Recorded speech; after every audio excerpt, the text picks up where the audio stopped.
আসসালামু আলাইকুম রহমতুল্লাহি বারাকাত। আমাদের রুমের পিছে একটু জায়গা আছে। তো বিয়ে বলতেছে যে এই জায়গাটা তো খালি আছে, এটা খেলার মাঠ বানাইলে কেমন হয়। উনি আবার মানে খেলার অনেক ভক্ত এবং উনি অনেক ভালো খেলা পারে। তো উনি বলতেছে এটা শর্ট পিচ বানাম। তো ওই দিনকে আমাদের কাজ ছিল না, তো তো বলতেছেন যে চলেন আজকে এটা বানাই। পরে দুইজনে মিলে এটারে জায়গাগুলো অনেক পরিষ্কার করলাম, কারণ এখানে ওই যে আপনাদের একটা ভিডিও দেখাইছিলাম, এখানে আগুন দিয়া মানুষ শীতের সময় হাঁটফো হয় আর কি।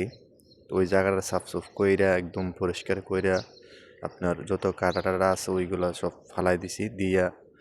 এরপরে আপনার এখানে একটা মানে বাথরুমের টাঙ্কির হাউস করছে, ওইখান থেকে মাড়িগুলো উড়াইছে, ওই মাড়িগুলো আইন আমরা এখানে চতুর্দিকে বিছিয়ে দিছি। যত কাটা আছে ওইগুলা আপনার রেক দিয়া টাইন নিয়ে এরপরে পরিষ্কার কইরা এরপরে মাঠটা রেডি করতেছি আর কি।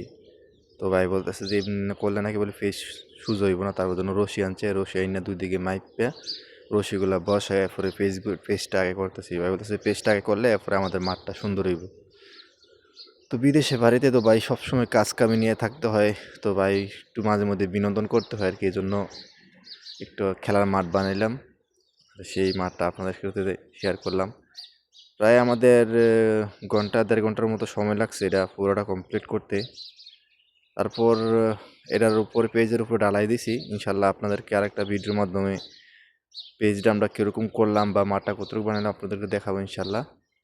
এটা হচ্ছে মানে আমরা রশি দিয়ে পেজটারে সমান করলাম, কোনো দিক দিয়ে গর্ত আছে কি না ওইটা দেখলাম, দেখে মাটি দিয়ে দিয়া একদম সমান করার চেষ্টা করলাম আর কি, যাতে আমরা ডালাই করলে যাতে জিনিসটা সোজা থাকে।